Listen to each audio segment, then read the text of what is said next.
নমস্কাৰ সকলোকে স্বাগতম চেনেলৰ নতুন এটা ভিডিঅ'লৈ। আজি মই তোমালোকৰ আগন্তুক SSLC 2024 ছ'চিয়েল ছায়েন্স বিষয়ৰ যিটো হিষ্ট্ৰী পাৰ্ট আছে, হিষ্ট্ৰী পাৰ্টৰ স্বাধীনতা আন্দোলন আৰু অসমত জাতীয় জাগৰণি লেচনটোৰ পৰা আহিব পৰা সম্ভাৱ্য প্ৰশ্নসমূহৰ ওপৰত আলোচনা কৰিম। আগৰ যি 3টা লেচন আছিলে, এই 3টা লেচনৰ ভিডিঅ' অলৰেডি মোৰ ইউটিউব চেনেলত আপলোড হৈ গৈছে। যদি চোৱা নাই দেন ভিডিঅ'ৰ ডেছক্ৰিপশ্যনত লিংক দি থ'ম, তোমালোকে এই লিংকত গৈ চাব পাৰিবা। এতিয়া আৰম্ভ কৰিছোঁ। এই লেচনটোৰ পৰা তোমালোকৰ ফাইনেল এক্সামত 1 মাৰ্কৰ 3টা কুৱেশ্যন পাবা আৰু 5 মাৰ্কছৰ এটা থাকিব। MCQ বেষ্ট ফাৰ্ষ্ট কুৱেশ্যনটো হৈছে, অসমীয়া লিটাৰেৰী ছ'চাইটি নামৰ সংগঠনটো কেতিয়া গঠন হৈছিল? আৰু ইয়াৰ এনচাৰটো হ'ব 1872 চনত। নেক্সট কুৱেশ্যন, অসমীয়া ভাষা উন্নতি সাধিনী সভা কেতিয়া গঠন কৰা হৈছিল? আৰু ইয়াৰ এনচাৰটো হৈছে 1888 চনত। নেক্সট কুৱেশ্যন দিয়া আছে, অসমীয়া ভাষা উন্নতি সাধিনী সভাই প্ৰকাশ কৰা আলোচনীখনৰ নাম কি আছিল? আৰু ইয়াৰ এনচাৰটো হৈছে জোনাকী। নেক্সট কুৱেশ্যন দিয়া আছে, অসম ছাত্ৰ সন্মিলন কেতিয়া গঠন কৰা হৈছিল? আৰু ইয়াৰ এনচাৰটো হৈছে 1916 চনত। নেক্সট কুৱেশ্যন দিয়া আছে, অসম ছাত্ৰ সন্মিলনৰ মুখপত্ৰখনৰ নাম কি আছিল? আৰু এইটো সকলোৱে জানা কমন কুৱেশ্যন হয়, মিলন। নেক্সট কুৱেশ্যন দিয়া আছে, সদৌ অসম ৰায়ত সভা কেতিয়া গঠন কৰা হৈছিল? আৰু ইয়াৰ এনচাৰটো হৈছে 1933 চনত। নেক্সট কুৱেশ্যন দিয়া আছে, অসম প্ৰদেশ কংগ্ৰেছ কমিটিৰ প্ৰথমগৰাকী সভাপতি কোন আছিল? আৰু ইয়াৰ এনচাৰটো হৈছে কুলধৰ চলিহা। নেক্সট কুৱেশ্যন দিয়া আছে, অসম প্ৰদেশ কংগ্ৰেছ কমিটিৰ প্ৰথমগৰাকী সম্পাদক কোন আছিল? আৰু ইয়াৰ এনচাৰটো হৈছে মষ্ট ইম্পৰ্টেণ্ট, নবীন চন্দ্ৰ বৰদলৈ।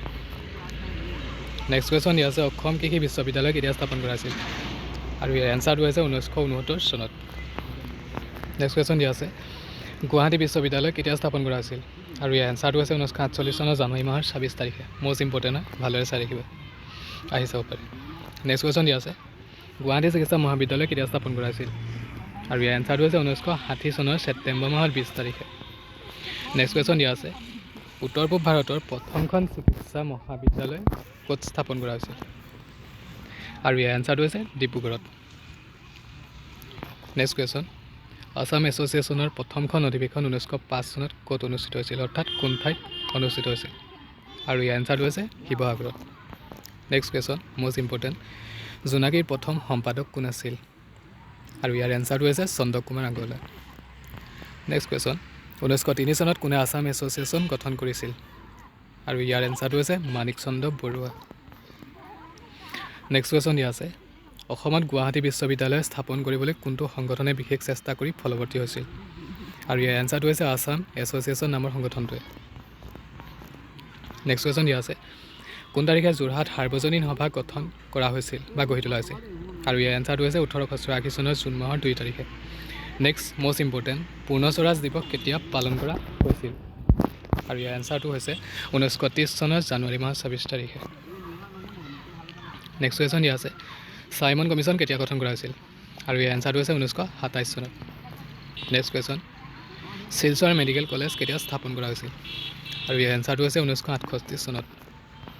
নেক্সট কুৱেশ্যন দিয়া আছে, হেমকোষ কাৰ ৰচনা? এনচাৰটো হেমচন্দ্ৰ বৰুৱা, চবেই জানা, মষ্ট ইম্পৰ্টেণ্ট।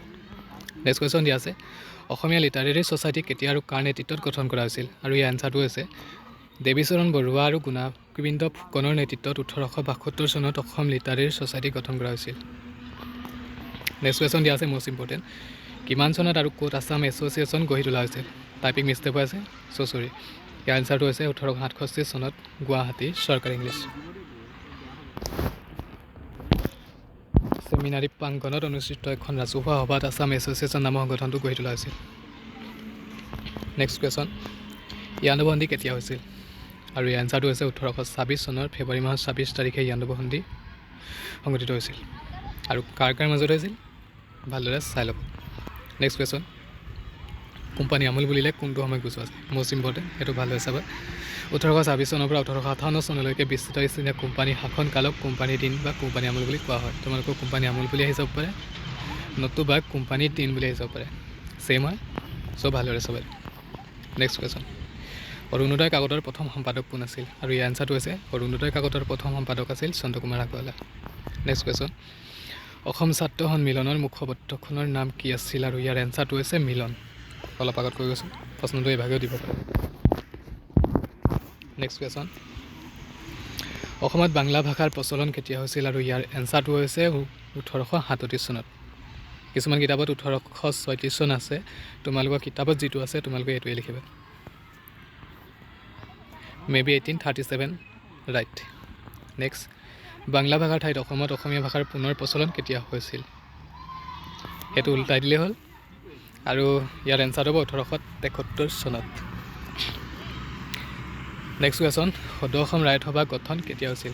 আৰু ইয়াৰ এনচাৰটো হৈছে 1933 চনৰ এপ্ৰিল মাহৰ 8 তাৰিখে সদৌ অসম ৰায়ত সভা গঠন কৰা হৈছিল। নেক্সট কুৱেশ্যন দিয়া আছে, আহোম সভাৰ সম্পাদক কোন আছিল?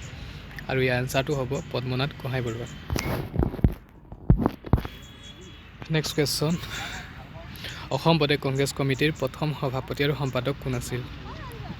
সভাপতি আছিলে কুলধৰ চলিহা আৰু সম্পাদক আছিলে নবীন চন্দ্ৰ বৰদলৈ। নেক্সট কুৱেশ্যন, অসম প্ৰদেশ কংগ্ৰেছ কমিটিৰ আনুষ্ঠানিকভাৱে নিৰ্বাচিত প্ৰথমজন সভাপতি কোন আছিল? আৰু ইয়াৰ সভাপতি আছিলে বিষ্ণুৰাম মেধি। নেক্সট কুৱেশ্যন দিয়া আছে, অসমৰ প্ৰথম প্ৰধানমন্ত্ৰী কোন? বৰ্তমানৰ মুখ্যমন্ত্ৰী বুলি কোৱা হয় আৰু কেতিয়া নিৰ্বাচিত হৈছিল? হেমত প্ৰধানমন্ত্ৰী বুলি কোৱা হৈছিল আৰু এতিয়া মুখ্যমন্ত্ৰী বুলি কয়। প্ৰথমজন আছিলে গোপীনাথ বৰদলৈ আৰু তেওঁ নিৰ্বাচিত হৈছিলে 1946 চনত। নেক্সট কুৱেশ্যন, অসমত স্থাপিত হোৱা প্ৰথমখন জাতীয় অনুষ্ঠান কি আছিল? আৰু প্ৰথমখন জাতীয় অনুষ্ঠান আছিল তিলক ফৰেইন স্কুল, মানে গুৱাহাটীত স্থাপিত হৈছিল। নেক্সট কুৱেশ্যন আছে, গুৱাহাটী বিশ্ববিদ্যালয় কেতিয়া স্থাপিত হৈছিলে? আৰু ইয়াৰ এনচাৰটো হ'ব 1948 চনৰ জানুৱাৰী মাহৰ 26 তাৰিখে।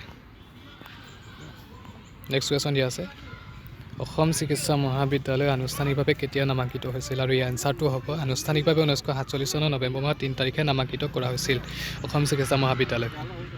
আৰু তোমালোকে ফাৰ্ষ্ট যিখন আছিল সেইখন ভালদৰে চাই ৰাখিবা। নেক্সট কুৱেশ্যন, মষ্ট কমন হয়, ফাৰ্ষ্ট ডিব্ৰুগড়। নেক্সট, গুৱাহাটী চিকিৎসা মহাবিদ্যালয় কেতিয়া আনুষ্ঠানিকভাৱে আৰম্ভ হৈছিল? আৰু ইয়াৰ এনচাৰটো হৈছে 1960 চনৰ ছেপ্টেম্বৰ মাহৰ 20 তাৰিখ।